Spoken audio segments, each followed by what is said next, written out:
vocês não são muito amigos ainda, um envergonhando o outro, né?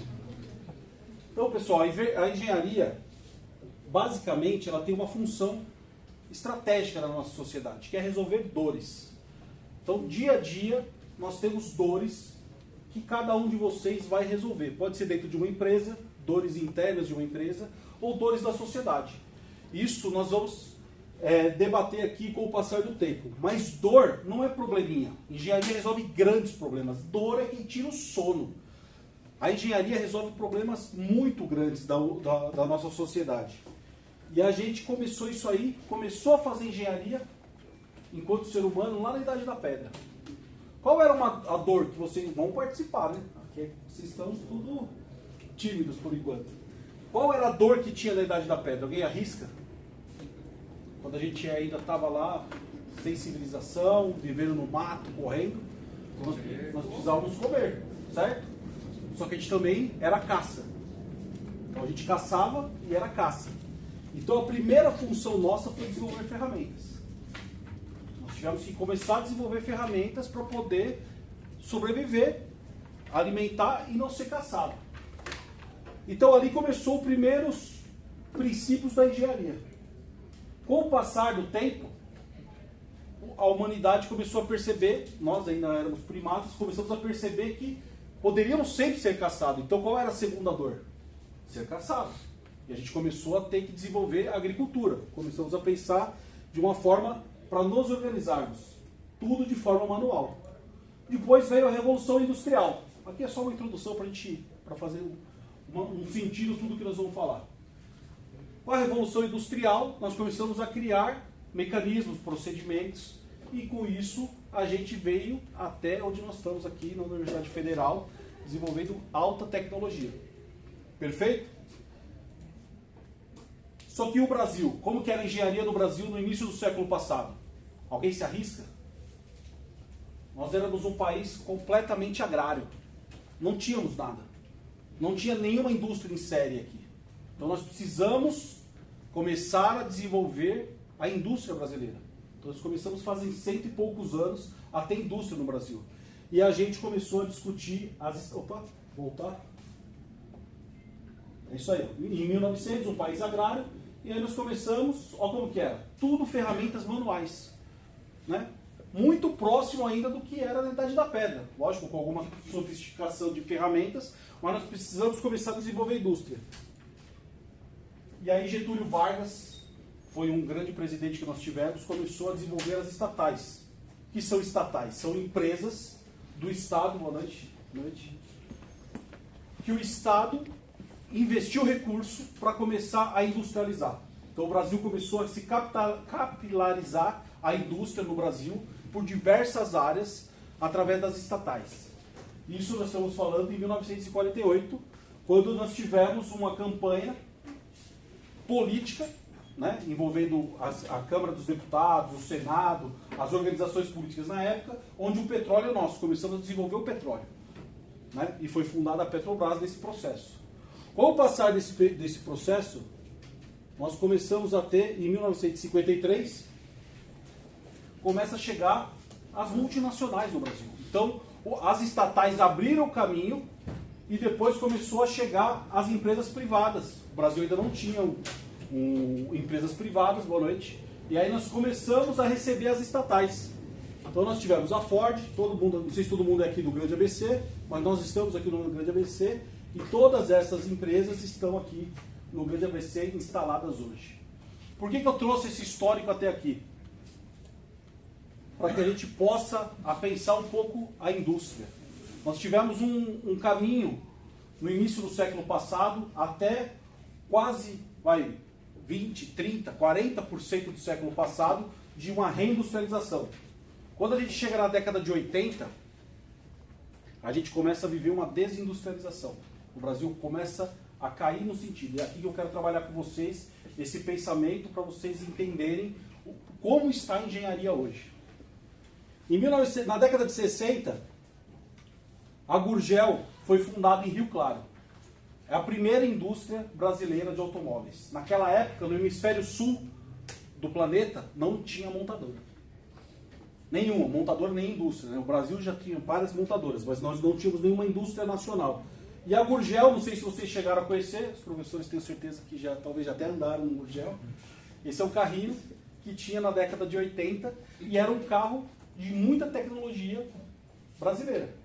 Tinha muita engenharia agregada aqui. Nesses carrinhos, ele é um carro de fibra, com motor, numa parceria que tinha com a Volkswagen, enfim.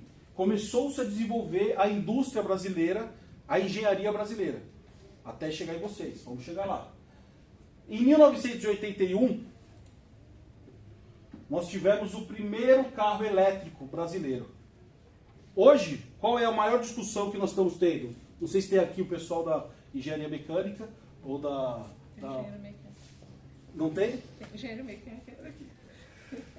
A transição energética, né? Todo mundo está falando de carros elétricos, carros a hidrogênio. Eu sei que aqui na Federal tem o pessoal, não vou lembrar o nome da equipe, que apresentou um projeto aqui, que eles fazem célula a hidrogênio, a combustível de hidrogênio. Mas nós já desenvolvíamos, em 1981 nós tivemos o primeiro carro elétrico. Ele não era um carro bonito, era um carro bem feio, por sinal, mas ele era elétrico. E tinha os mesmos problemas que nós temos hoje, as baterias. Ou seja, a engenharia brasileira estava desenvolvendo, estava trabalhando, estava produzindo tecnologia nacional. Mas, com o passar do tempo, em 1994, a Gurgel chega ao fim. Por que chegou ao fim? Porque nós não tivemos investimento público e privado nas indústrias nacionais. E isso acontece até hoje. Nós temos uma grande necessidade, o Brasil tem uma grande necessidade de desenvolver engenharia, mas nós não temos indústria. Na minha área, que eu sou engenheiro civil, o Brasil falta muita infraestrutura que nós temos que produzir. Não sei se teve gente aqui que ficou assim, com falta de energia esses dias. No meu condomínio, faltou energia, aí no domingo acabou a água. Ué, o que aconteceu? Não tinha energia para gerar a bomba da Sabesp. Então, as engenharias, elas são interligadas. E a gente tem que começar a pensar. Aqui eu estou falando muito da questão industrial da nossa região, porque é o que nós estamos vivendo, né, aqui na nossa região, e que nós estamos vivendo uma desindustrialização. Na contramão da história, a China, nos anos 80, não produzia nenhum automóvel. Lá existiam, a gente chamava de tigres asiáticos. Era uma série de países que passavam fome e eles trabalhavam praticamente com mão de obra escrava. Isso aqui era uma realidade chinesa nos anos 80. E hoje, 40 anos depois, nós temos uma potência industrial, uma potência mundial, é a segunda maior economia do mundo, é a China. Qual é o milagre que eles fizeram dos anos 80 para cá? Que eles não tinham nada, eles passavam fome. E qual foi o desastre que nós fizemos se a gente já produzia carro elétrico nos anos 80? Boa noite. Boa noite. E hoje nós estamos sofrendo uma desindustrialização. À vontade. Qual foi a dificuldade? Nós paramos de fazer engenharia. Nós paramos de produzir tecnologia. Aqui é para vocês terem um pouquinho uma noção do PIB. Daqui a pouco eu vou falar um pouquinho do conceito do que é o PIB. PIB é Produto Interno Bruto. Tudo que é produzido internamente no país, desde indústria, o agronegócio, serviços, gastos com o governo, tudo numa equação é formado o PIB. Olha aqui, ó, anos 80, como era o PIB da China. 2004, agora está em 17 trilhões de dólares. Alguma coisa aconteceu. Não é natural um país que passava fome nos anos 80, hoje ser a segunda maior economia, caminhando para ser a maior economia do mundo. E quando eu estou falando aqui, eu sei que quando a gente fala de China, entra muito na questão política, de economia, da questão política, e nós estamos falando aqui de economia de produção. Então não estamos entrando aqui do lado Estados Unidos contra a China, essas questões. Isso aí cada um tem a sua visão. Aqui nós estamos discutindo a questão técnica e por que da engenharia está nesse sentido. E aí voltando aqui, como que nós estamos aqui no Brasil? Nossas fábricas estão fechando. Infelizmente, eu tenho que falar para vocês que vão se formar engenheiro em breve, engenheiros e engenheiras. A Ford, todo mundo sabe, saiu do Brasil. E quando sai uma empresa desse porte de 3 mil empregos direto, mais 4, 5 mil empregos indireto, porque a Ford montava automóveis. No entorno tinha fábricas aqui no ABC, que produziam parafuso, outra borracha, outro tapete, outra vidro. Essas empresas também perderam funcionários. Então nós estamos reduzindo, nós estamos vivendo uma desindustrialização. Outro ponto triste que eu quero falar para vocês é que em 2020, aqui no Grande ABC, nós perdemos 3.700 empresas. Desculpa, 3.700 empregos diretos. Aqui no Brasil nós perdemos 32 mil empresas. Não só de engenharia, aqui no caso. Mas o ABC, como um todo, está perdendo o seu produto, a sua potência que tinha para o Brasil. E qual é o problema disso? Onde que está esse problema? Nós temos que discutir isso, porque vocês serão os engenheiros do futuro. Já são engenheiros agora, né? Já deve ter aqui 40%, 50% já são engenheiros. Falta estudar outra parte. E nós temos que fazer essa discussão. Aqui no Grande ABC, nós perdemos essas 32 mil empresas. E agora, o ano passado, a Toyota fecha uma fábrica aqui na cidade e vai para o interior. Então, isso é uma coisa que nós temos que pensar. Se não tem indústria, se não tem quem produz, as empresas que produzem, estatais ou privadas, os nossos empregos, como trabalhadores, também vão sofrer, nós vamos ter dificuldade. E aí eu quero falar um pouquinho sobre a lei do salário mínimo, entrando um pouquinho na questão do CREA. Nós temos uma lei, que é de 1966, que é a Lei 4.950, que ela trata do salário mínimo do engenheiro. Então nós temos uma lei que nos orienta, assim, enquanto nação, que nós temos que ter 8,5 vezes o salário mínimo. Nós vamos ter o salário mínimo profissional do engenheiro. Então, o salário mínimo hoje está 1.412. Nós temos, assim que vocês se formarem, essa é a faixa salarial que vocês teriam que estar recebendo. É um bom salário ou não? O que vocês acham? Não? Infelizmente, porque a gente não está organizado enquanto categoria, o STF, em 2022, congelou o nosso salário. Perdão. Nós tivemos aqui, ó, Federação Nacional dos Engenheiros, em 2022, o salário mínimo, então, ele foi congelado. A partir de 2022, daqui para frente, o salário mínimo vai ser sempre congelado. Vezes 8,5 vezes, quanto que isso vai dar? R$10.300. Ainda é um bom salário, pensando em toda a nossa sociedade, que muita gente vive com R$2.000, R$3.000. Muitos engenheiros estão indo trabalhar como Uber, mas é um ótimo salário ainda. Só que aí eu vou entrar em alguns conceitos que eu quero tratar com vocês aqui, para a gente entender isso. Mas antes disso eu quero perguntar para vocês. Vocês acham que ainda com toda essa informação, nós estamos vivendo uma desindustrialização? O Brasil é um país que não investe na nossa indústria, tanto nas áreas estatais, que nós estamos privatizando boa parte das estatais, nas indústrias privadas também não. As empresas estão fechando, saindo do Brasil, o salário mínimo do engenheiro está congelado. Com o passar do tempo, daqui 5, 6 anos, nós vamos continuar ganhando R$10.000. Nós vamos tratar sobre inflação daqui a pouco. Vale a pena ser engenheiro ainda ou não? O que vocês acham? Vocês chegaram aqui, vocês fizeram um vestibular que não é fácil, Enem, vestibular, para ser engenheiros. Um sonho existia aí atrás de vocês. Cada um de vocês queria alguma coisa. Ninguém, quando é criança, sonha em ser engenheiro. Sonha em ser bombeiro, sonha em ser policial, modelo, cabeleireiro. Minha filha, o sonho dela é ser cabeleireiro.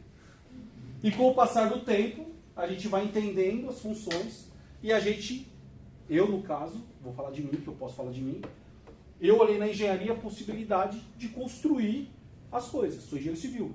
Sempre tive essa vontade, essa curiosidade. E aí aqui, quando chega nessa parte da palestra, eu gosto de fazer uma parábolazinha que existe. Tem uma empresa que vende calçados.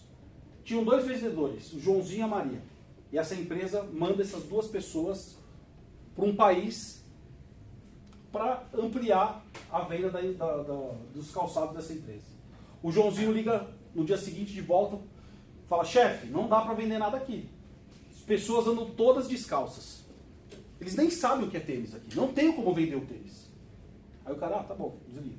A Mariazinha liga e fala, meu amigo, me manda quantas caixas você tiver aqui. Ninguém tem tênis aqui, tem um mercado absurdo para a gente crescer.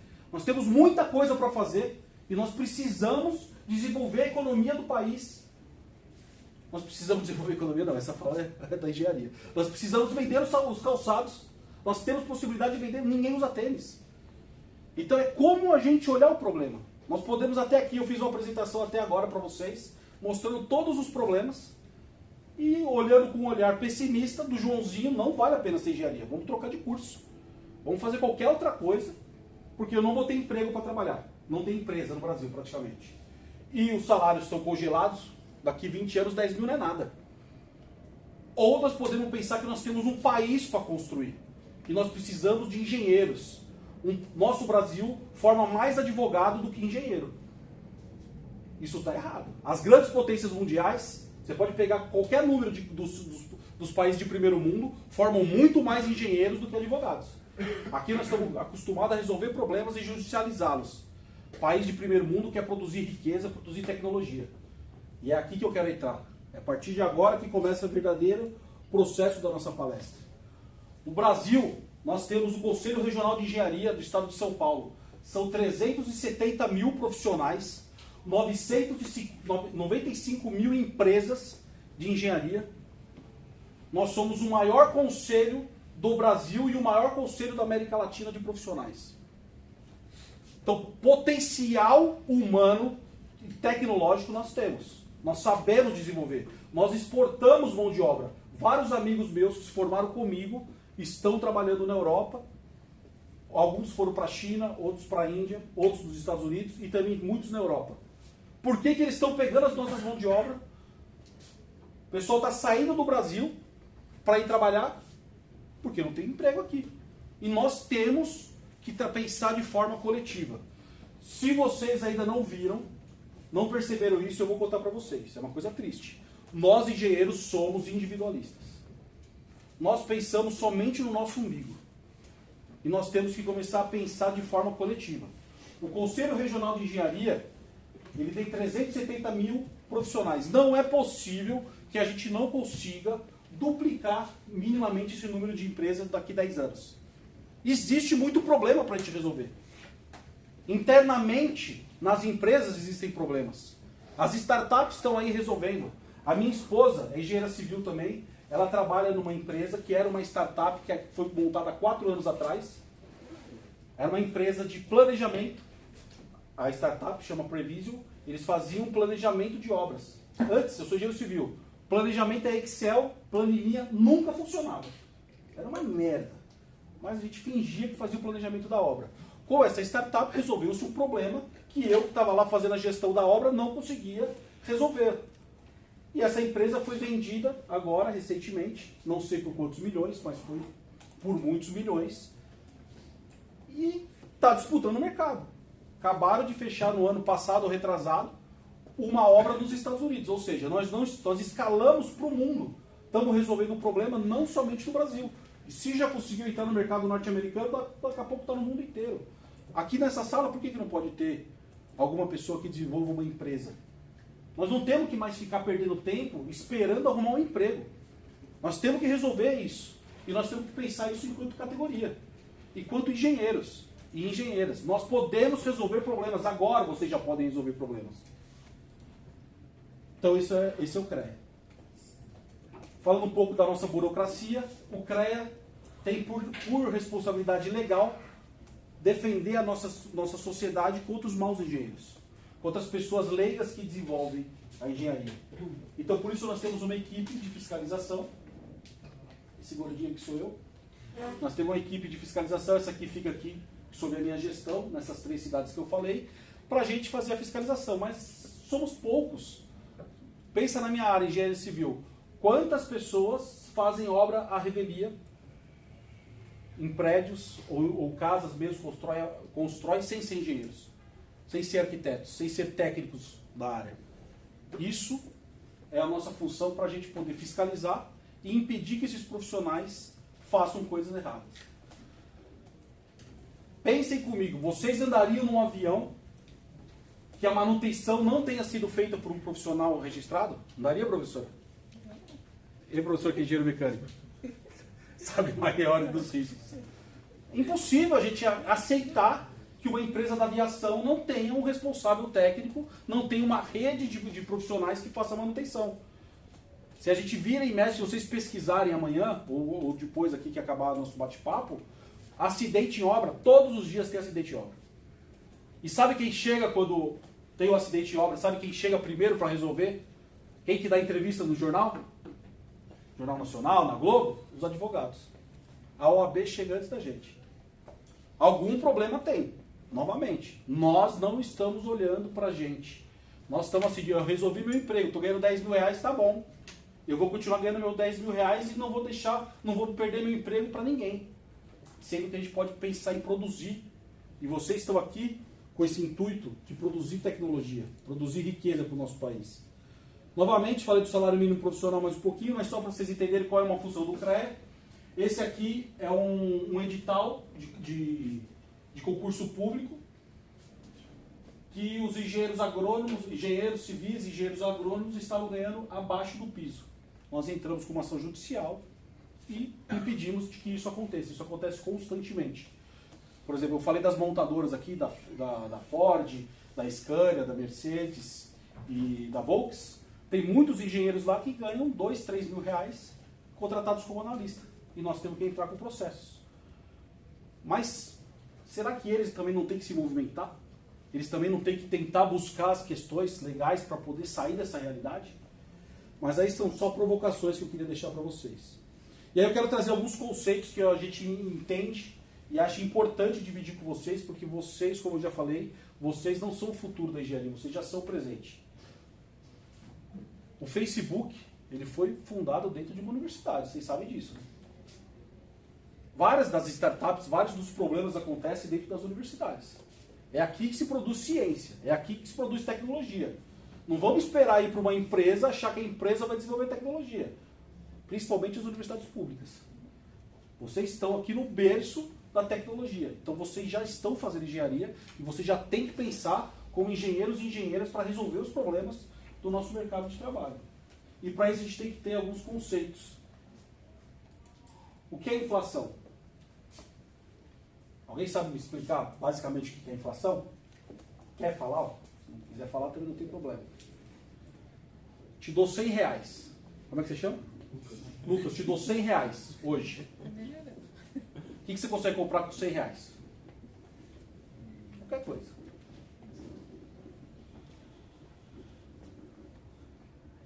Essa canequinha, essa garrafinha custa quanto?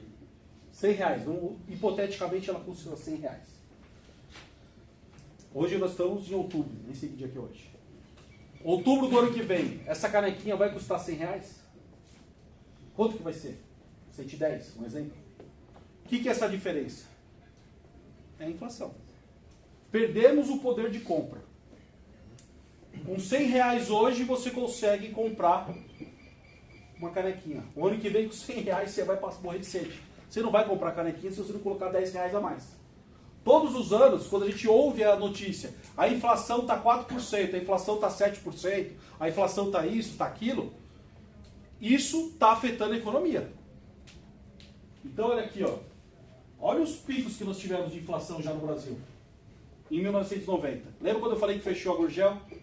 Em 94. Será que foi obra do acaso que fechou a Gurgel? Olha aqui, ó. Nos anos 80. A inflação vinha baixinha. De repente tivemos um descontrole. E olha aqui, ó. Viemos só recuperar aqui, ó. 94. Vocês nem estavam vivos ainda. Foi quando foi feito o plano real. E aí nós conseguimos nos equilibrar novamente.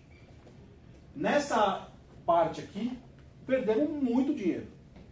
Aqui, ó, imagina, 80%, a caneca aumentou 80%.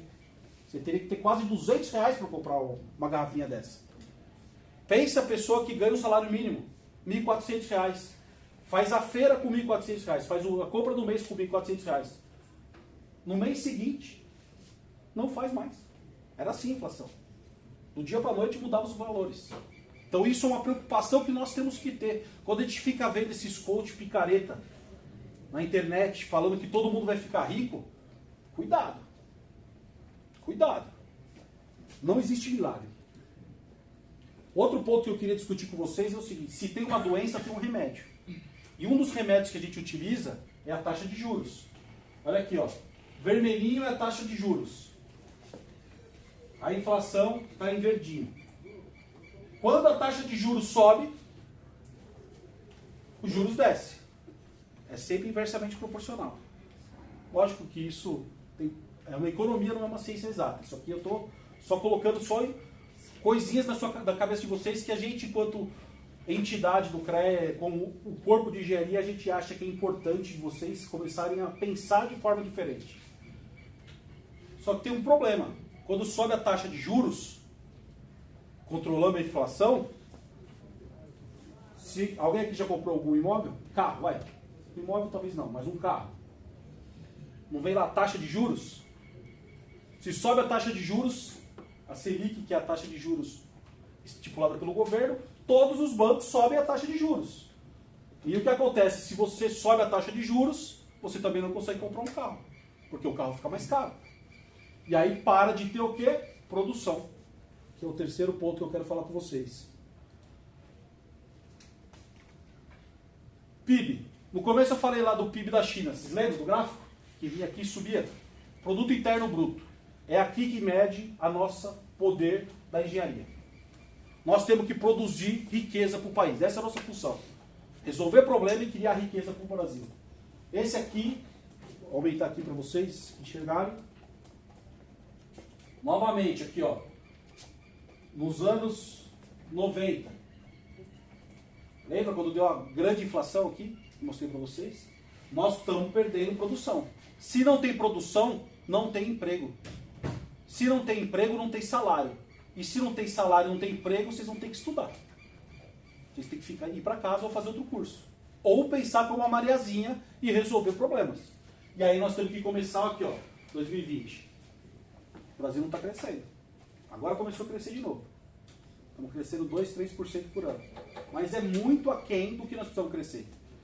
E nós precisamos do cérebro de vocês. A engenharia, a minha geração, eu tenho 44 anos. Perdeu. Nós perdemos o bonde da história. Nós não conseguimos, olha aqui, ó. Isso aqui é a responsabilidade da minha geração. Perdemos o bonde da história. A minha geração, quem está empregado e bem empregado, tá beleza? Quem está desempregado está dirigindo Uber e vai ficar ali sofrendo, porque não vai conseguir se recolocar, porque vocês vão ocupar o espaço deles. No meio dessa trajetória teve inteligência artificial, que vocês dominam, a minha geração não domina. A gente está perdido, dando palestra, dando curso, fingindo que sabe fazer. É isso que a minha geração está fazendo. Nós somos grandes mentirosos para poder sobreviver. Quem sabe mesmo o que é isso são vocês. Quando eu me formei, alguém ouviu falar do Orkut? Era o pica dos negócios. Eu tinha um Orkut. Vocês não tiveram, eu tive Orkut. Falou? Honestamente, quando eu me formei, foi quando eu tive... Logo que eu me formei, eu abri minha conta no Facebook. Eu me formei há 18 anos atrás. De lá pra cá, a tecnologia tomou conta de forma absurda que as indústrias, quando a gente fala indústria, de tudo que eu falei aqui para trás, a indústria é mão na graxa. A indústria que eu estou falando para vocês é tecnológica, é a indústria do século XXI. É a indústria que vocês têm que produzir. E elas vão sair daqui, ó, da mente de vocês, da caderneta de vocês, do computador de vocês. E vocês têm que ter essa visão como profissionais. Mas, novamente, nós temos uma grande deficiência. Nós somos egoístas. Nós somos individualistas. Então nós temos que pensar em produzir questões de forma coletiva. O que eu digo isso? Pensando enquanto nação. Olha aqui a China. Reindustrializar o Brasil. É necessário reindustrializar o Brasil. Quando a gente fala de indústria, novamente, não é mão na graxa. É indústria tecnológica. É o que vocês sabem produzir. Vocês estão tendo aula de introdução, é isso? Na introdução lá? Engenharia biomédica. A engenharia biomédica. Não entendo nada de biomedicina, então não vou falar nada disso. Mas de engenharia, eu posso falar um pouquinho. Nós temos que pensar de forma a agregar recurso para a nossa nação. A China, os números da China e do Brasil. Olha lá, anos 90 novamente. Olha o Brasil. Parcela da manufatura do PIB. O que é manufatura? extrair recurso natural da natureza e transformar em produtos. É engenharia. Olha a parcela da engenharia. Nós éramos 18 nos anos 90, do PIB. Agora nós estamos aqui, ó, menos de 10%. Um pouquinho mais de 10%, mas na verdade já estamos menos de 10%. Porque nós estamos desindustrializando. E aí tem problemas políticos, tem problemas econômicos, tem conceitos políticos, cada um vai ter o seu lado político. Hoje nós estamos com essa questão de polarização, mas nós somos técnicos. Nós temos que pensar o Brasil de forma técnica. Nós temos que pensar o Brasil de forma a produzir riqueza. E a produzir grandes riquezas, nós precisamos do Estado e nós precisamos da iniciativa privada. Nós temos que pensar dessa forma. Não dá para pensar que só a iniciativa privada vai resolver, porque não vai resolver. Olha, a Enel é clássico, acabou de acontecer. Não consegue a iniciativa privada resolver sozinho, mas também não é o Estado, com a morosidade do Estado, que vai resolver. Então nós temos que pensar como produzir riqueza para o nosso país. Hoje nós somos aqui, ó. Esse é o nosso PIB. Nós somos a 9ª economia. Esse aqui é o PIB de 2023. Vamos ver como fecha 2024. Certo? Nós estamos aqui, ó, produzindo 2 trilhões e 13 bilhões, achei 13 ou 130 trilhões de dólares por ano. Estados Unidos 26 trilhões e a China 17 trilhões.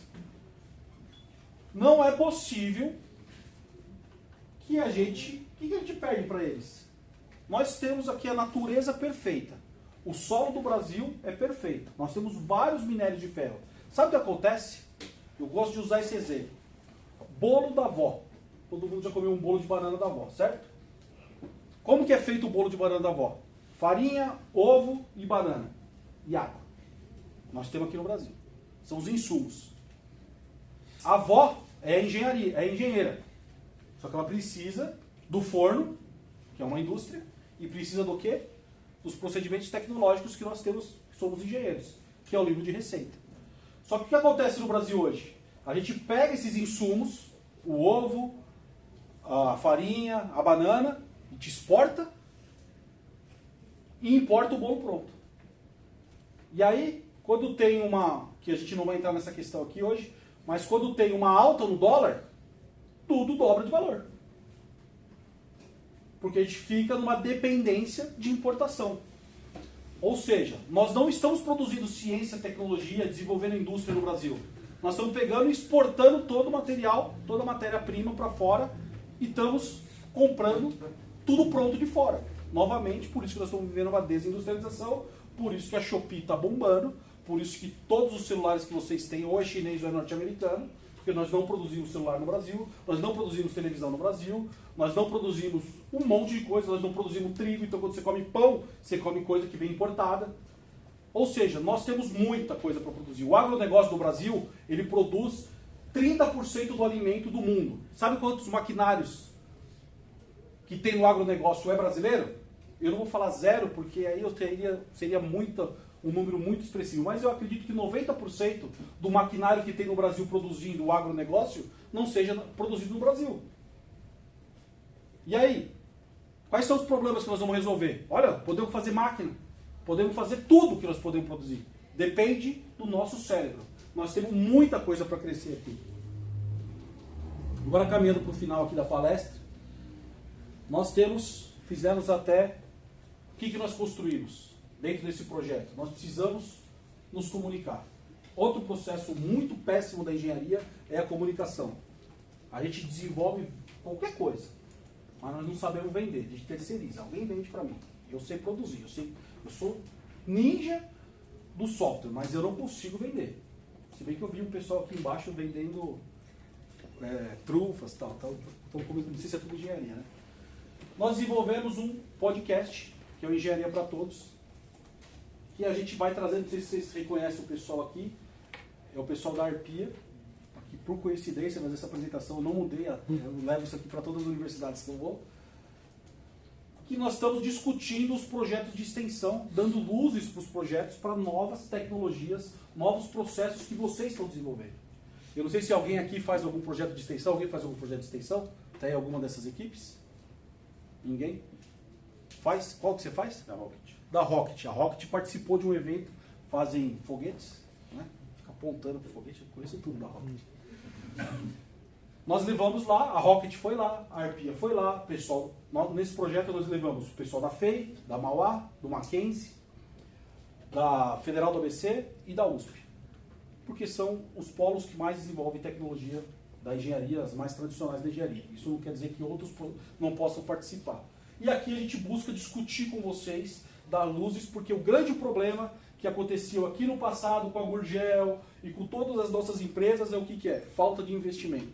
O projeto de vocês, na Rocket vocês têm para investimento? Federal dá quantos milhões para vocês produzirem? Zero. Pessoal, sabe como eu comecei com esse podcast aqui? Eu estava andando na Avenida Paulista, de domingo fechada, para todo mundo brincar. Estava com a minha filha, eu vi um poste no meio da Paulista. Falei, que negócio é esse? Não era da Rocket, era o pessoal lá da Júpiter, da USP. Fui lá olhar e era um foguete. Comecei a conversar com o pessoal. Aí eles estavam fazendo uma vaquinha pedindo porque eles iam competir para representar a engenharia do Brasil fora do país, nos Estados Unidos. Mas isso, olha só, está mendigando para desenvolver engenharia, para apresentar a nossa engenharia para fora. Nós precisávamos dar uma luz, e essa é a ideia que nós tivemos com o projeto. Então, se vocês tiverem projetos, nós estamos aqui à disposição de levar, discutir a Rocket também, novamente, certamente tem uma nova diretoria, para ir lá apresentar. E nós fizemos aqui, foi até aqui também na Federal, nós fizemos esse evento, de todo esse processo, foi esse ano, que foi o Futurage, que nós estamos com um objetivo, até o professor comentou que teve o evento do CREA, nós trouxemos aqui, aqui são engenheiros, aqui no canto, aqui do lado de cá, aqui, ó, tem vários conselheiros do CREA, e aqui, a grande maioria, estudantes, novamente, da FEI, da Mauá, do Mackenzie, da Federal do ABC e da USP, que produziu competições, criamos uma competição, vários projetos, para ver qual era o projeto que se destacava melhor. Qual que é o objetivo disso? Dar um prêmio para eles? Não, não era dar um prêmio para eles. Era dar luz para a engenharia. É incentivar vocês a começar a desenvolver tecnologia e a pensar que vocês têm que pensar fora do campus da cidade. Fora do campus aqui da universidade. Ir para as cidades, ir para o estado, conversar com o poder público, conversar com o SEBRAE, conversar com o CREA, conversar com outras entidades para vocês começarem a desenvolver engenharia agora. Como eu falei, a minha geração perdeu. Vocês estão à frente. Vocês têm essa grande responsabilidade. A minha geração tinha tempo de esperar se formar, fazia estágio, depois ia para trainee, depois era contratado como engenheiro júnior, depois engenheiro sênior e ia subindo. Vocês, com essa velocidade que nós estamos na tecnologia, vocês já vão ter que estar produzindo isso com muita maestria, se juntando de forma coletiva, um ajuda uma coisa, um vai fazer o marketing. As equipes, se eu estiver mentindo, você pode falar. As equipes, a Rocket tem 129 membros, mais ou menos isso, né? Não sei se mudou agora.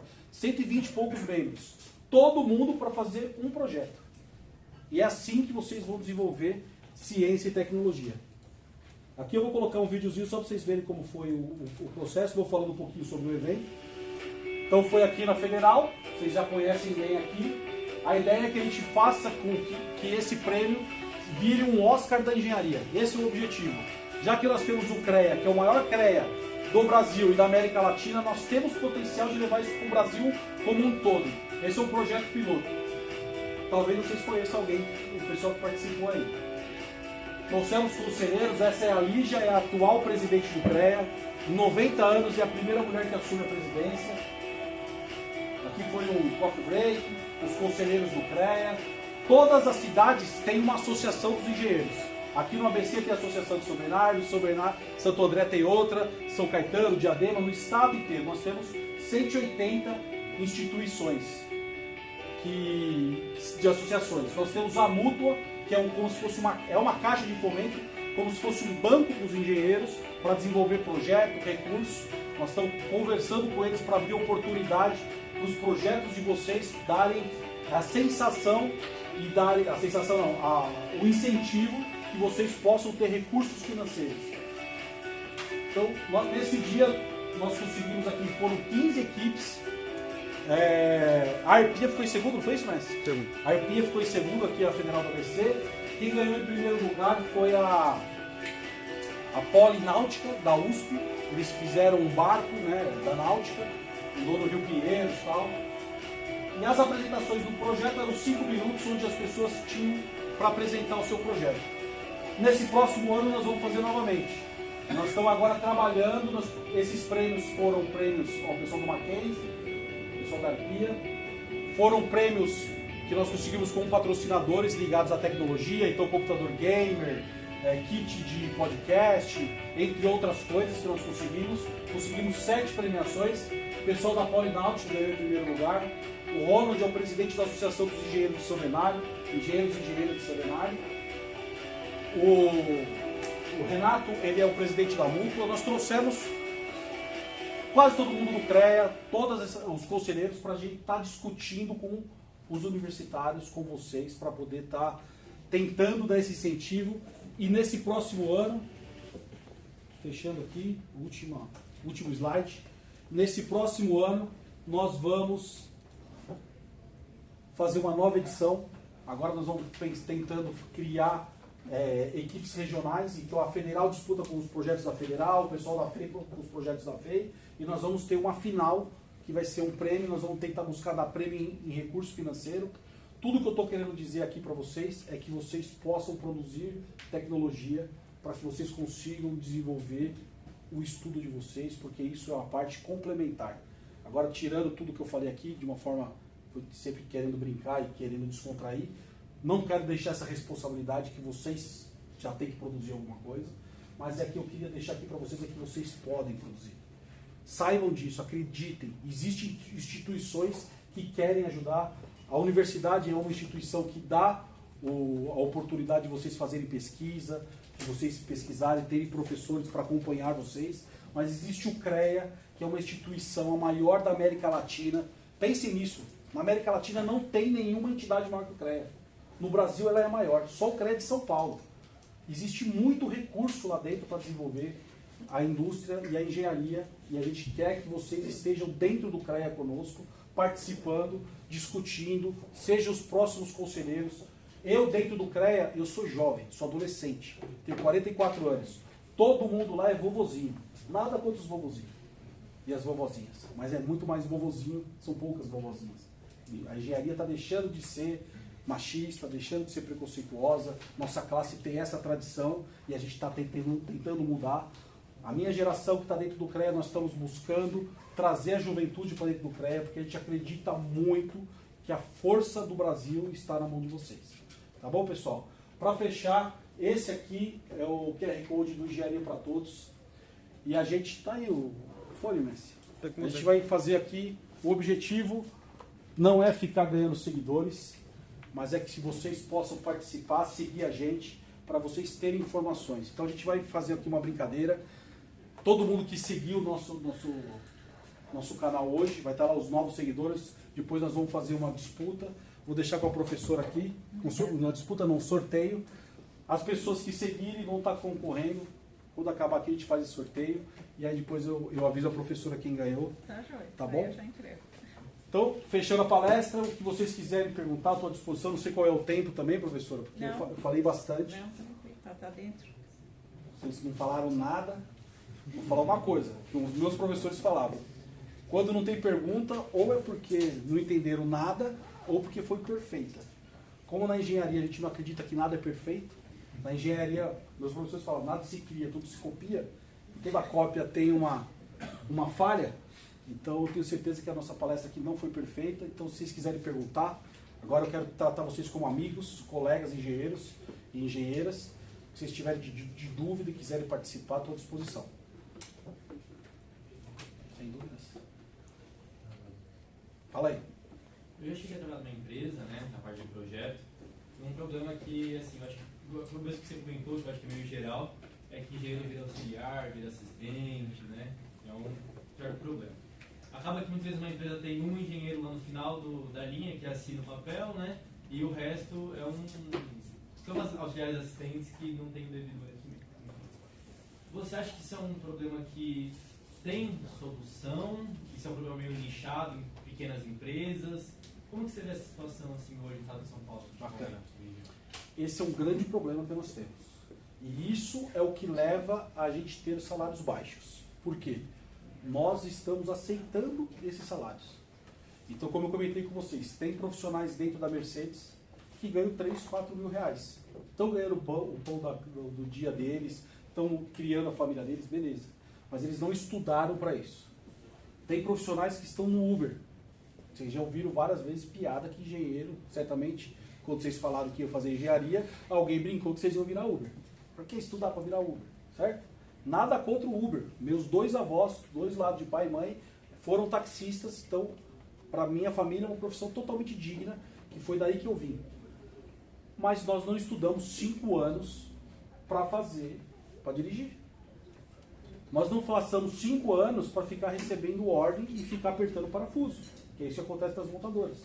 Existe muito dessa cultura de ter um responsável técnico e ter os outros engenheiros apenas como mão de obra qualificada, que são, só que recebendo abaixo. Então a gente tem que criar um senso de categoria.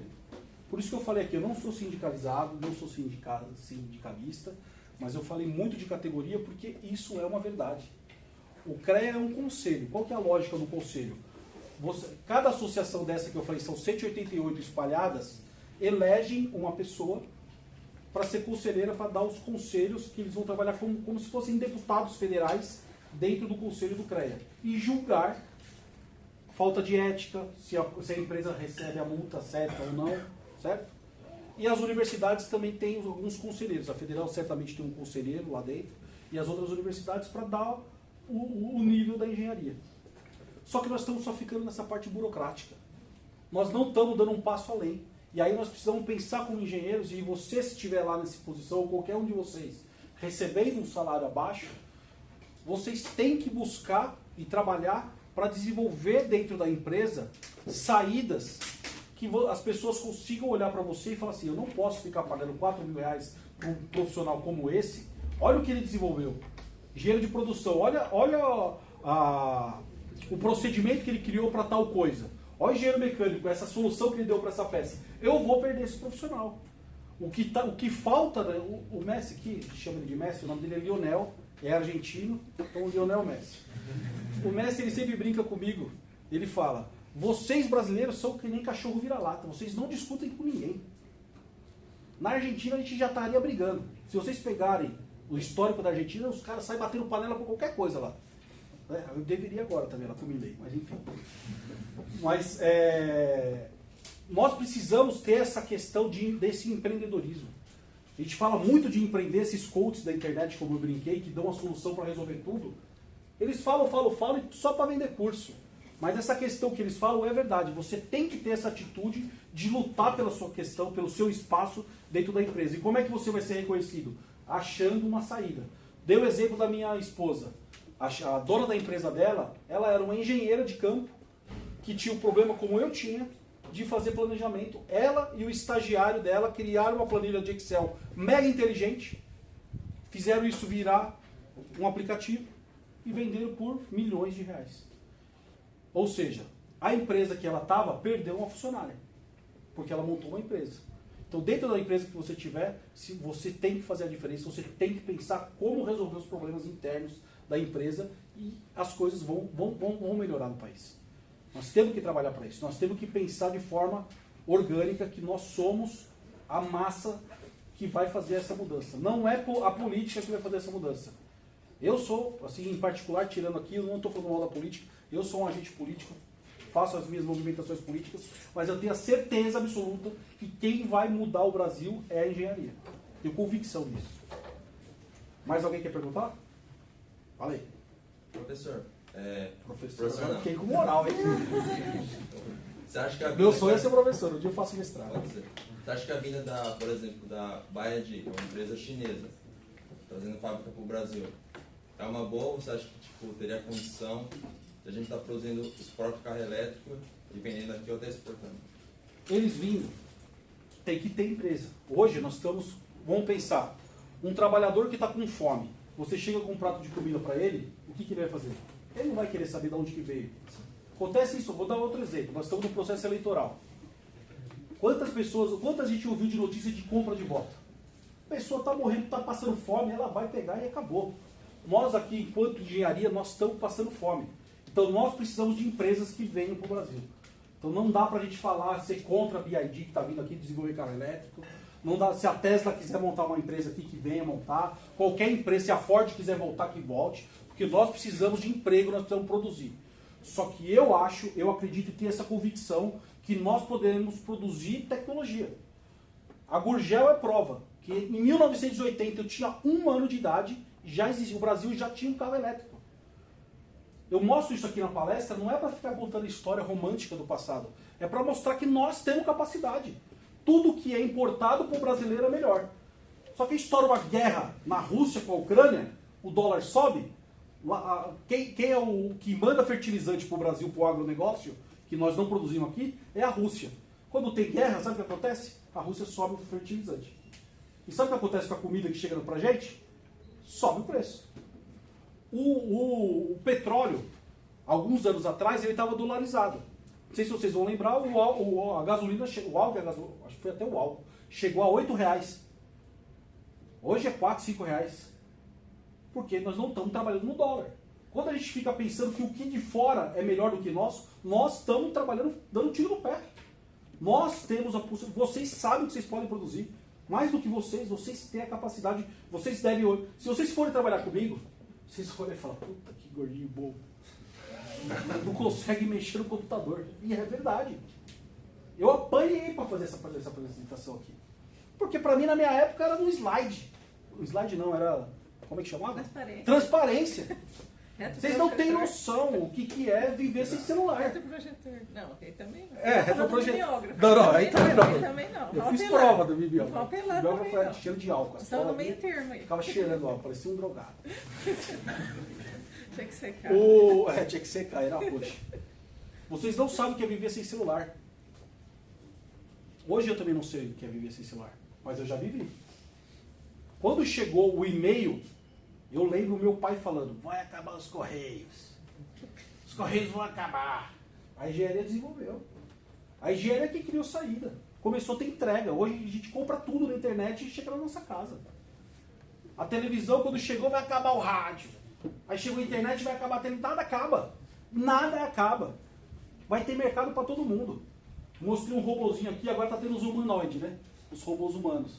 Que vão fazer entrega. Vai fazer entrega, vai fazer, nós vamos achar outra coisa para fazer. Nós precisamos comer. Por isso que eu trouxe a palestra desde a Idade da Pedra. O nosso maior problema, enquanto humanidade, é morrer de fome. Então nós vamos produzir para não morrer de fome. Vocês só estão estudando aqui, que é para ganhar dinheiro, é para não morrer de fome. Essa é a base. Então nós precisamos de empresa no Brasil. A Bia, voltando, né? Já filosofei. A BID, se vier, e está discutindo para mim, que seja bem-vinda. Eu sou a favor que venha e que outras empresas venham. Não dá para a gente ver a BASF vendendo a tinta souvenir. Vocês já pintaram casa? Aquela tintinha souvenir era feita aqui no Demarque. Rota dos restaurantes, a maioria de São Bernardo aqui ou ninguém de São Bernardo? Rota dos restaurantes, não tinha um monte de restaurante? Sabe por que fechou tudo? Porque as empresas pararam de contratar trabalhadores. Entrou a tecnologia. Não tem problema nenhum. O problema é que o Brasil parou de subir a indústria. Se a gente tivesse produzido celular no Brasil, se a gente tivesse produzido carro no Brasil, se a gente tivesse produzido televisão no Brasil, a gente não faz nada disso. Então a gente precisa produzir. Vocês, então aqui, essa matéria, né, que vocês estão produzindo agora, introdução à engenharia, isso aqui da área biomédica, eu não posso falar, não entendo nada. Uma outra coisa, os remédios, biomédica. A química fina dos remédios não é produzida no Brasil. A gente compra tudo de fora. Não é possível a gente aceitar isso. Assim, eu fico indignado. E aí quando eu falo com o estudante, que está aqui, ó, se vocês vão se formar, eu já tenho um emprego. Já tive empresa, já fali, já fiz um monte de coisa. Então eu tenho um histórico para mostrar para os outros. Vocês não têm nada. Se vocês não se indignarem com isso também, acabou. Vocês vão ter que produzir esse futuro. Por isso que eu falo, a minha geração está perdida. A minha geração está acomodada. A de vocês tem um mundo. Vocês têm no mínimo 20, 30 anos de produção. Alguém quer mais perguntar? Tem alguém aqui. Fala aí. Uma dúvida em relação ao salário. Aquele salário base do CREA, ele tem alguma divisão dentro de empresas em relação a nível do cargo? Engenheiro júnior, pleno sênior? Sim. Aqui vamos voltar aqui na tabela só para vocês entenderem.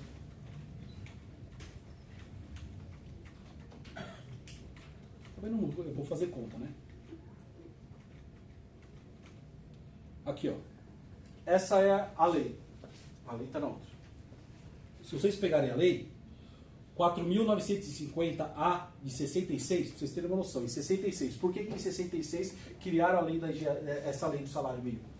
Se vocês pegarem os gráficos que eu mostrei, a gente estava com um monte de estatal produzindo riqueza para o Brasil. Faltava engenheiro no Brasil, então tinha que qualificar o engenheiro pra gente, porque senão os engenheiros iam para fora do país. Paravam de produzir. Ó, vou contar uma coisa, já volto a falar nisso, mas é só para lembrar, que eu lembrei agora. Quando eu me formei, eu era estagiário, eu ganhava R$600. Aí eu peguei meu CREA. Quando você se forma e você não pega o CREA, você só é um bacharel em engenharia. Você não pode exercer engenharia. Só pode exercer engenharia com o CREA, que é todo esse conselho. Eu fui ganhar R$2.900. Pensa, eu ganhava R$600. Mas vai ganhar R$2.900? Eu fiquei rico.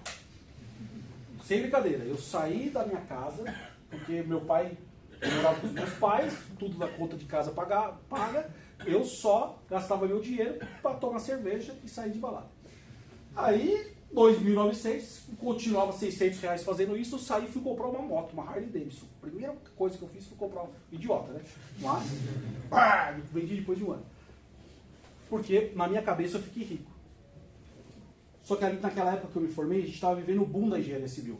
Se vocês puxarem aí no passado, 2007, 2008, 2009, 2010, 2011, 2012, a gente viveu o boom da construção civil. Eu não vou lembrar em qual desses anos eu negociei o meu salário em 3 empresas. Então, de 2.900, eu saí para ganhar 5 e quase 6 mil reais. Eu quase dobrei o meu salário. Só negociando, porque faltava engenheiro. Não tinha engenheiro. Falei para vocês que o Brasil forma poucos engenheiros. Não tinha engenheiro. Para mim foi bom naquela época, né? Fiquei mais rico ainda, na minha cabeça. Fiquei milionário. Naquela época, o salário era R$2.900. 8 vezes e meia o salário mínimo que é votado no Congresso Nacional, que é o salário mínimo de todo trabalhador brasileiro, que ninguém pode receber menos que isso daqui. Então, foi criada essa lei que a gente pode receber isso aqui para trabalhadores de 8 horas. Para trabalhador de 6 horas, então se você trabalha numa empresa, numa indústria, que trabalha 6 horas, eu não vou lembrar se é 6,5 ou se é 6. Então você só faz essa regra e multiplica ela por 6,5. Mas esse é o mínimo. Então você se formou, lógico, quando você, não sei se ainda tem, né? Quando eu me formei tinha engenheiro júnior. Tinha trainee, desculpa. Trainee é uma transição entre estagiário, que aí eu acho que deve ter uma regra mais flexível. Mas para engenheiro registrado, esse é o valor. Se a gente do CREA pega uma empresa, registro no CREA, registrado como engenheiro, recebendo menos do que isso, a empresa vai tomar multa. Mesmo que a empresa, por exemplo, é muito comum, eu vejo a empresa registrar como gerente de alguma coisa, Isso. Gerente de contratos, põe uma coisa dessas, mesmo que seja engenheiro. Se a função que ela exerce é uma função técnica, é uma função de engenharia. Ela pode brigar, só que é aí que eu falo, os engenheiros são individualistas. Eles pensam, eu estou empregado, eu vou perder meu emprego, nós estamos numa escassez de emprego. Se eu reclamar para o CREA, eu vou ser mandado embora e outra pessoa vai vir ganhar os 4 mil reais. E eu vou ficar sem nada. E a gente está pensando o quê? Pequeno, que nem o Messi fala, cachorro vira lata. A gente tem que ser um pouco mais ambicioso. Eu não estou falando aqui para ninguém sair fazendo a revolução, porque não é assim. Mas a gente tem que pensar que nós temos a possibilidade de melhorar isso. Então nenhum engenheiro pode receber menos que isso. Só que o que aconteceu? Como nós somos fracos, olha aqui, ó. E aqui novamente, não estou politizando nada, tá? Eu sou até a favor da STF. Mas eles ferraram a gente. Botaram aqui, ó. Pro resto da vida, teoricamente, até mudar essa resolução deles, o 8 vezes e meio vezes 1.200. Expliquei para vocês a inflação, poder de compra. Isso aqui vai dar 10 mil reais. Opa, 10 mil reais. 10 mil reais o ano que vem. 10 mil reais aqui compra o que hoje? Vê lá. 10 garrafas dessas, sei lá. O ano que vem já não compra mais as 10. O ano que vem vai comprar menos. Vocês estão em que ano aqui? Aqui vocês é tudo diferente, né? O federal é tudo bagunçado assim. Mas vocês vão se formar daqui 2, 3 anos. 10 mil reais vocês vão ganhar. Já não vai comprar mais nada. Daqui 15 anos, 10 mil reais vai ser o salário mínimo. Então, porque a inflação toda vez tem. Todo ano tem uma inflação. Aí nós temos a correção monetária, que teria que vir acumulando aqui. Só que o STF bloqueou isso aqui. Então, nós temos que pensar que se a gente não se organizar, como é que político pensa? Político pensa é na urna, é no voto. Como é que nós temos que pensar? Certo? Não estou fazendo campanha para ninguém aqui, estou só pensando. Não tem nenhum candidato aí. Esse é um outro problema, nós não temos candidato político, engenheiro na política. Que tem que defender a gente. Isso é uma coisa que a gente tem que pensar. Que nós temos que fazer essas brigas. Entendeu? Mas, voltando, né, que você perguntou, e ela perguntou, dentro das empresas, o CREA tem que fazer essa representação. Na verdade, essa é a função até do sindicato, dos engenheiros. Mas se o CREA é devagar, o sindicato é mais devagar ainda. Então, nós temos que tentar nos organizarmos para cobrar. Mas é possível sim. Mais alguém quer fazer algum questionamento? Então, obrigado. Novamente, se você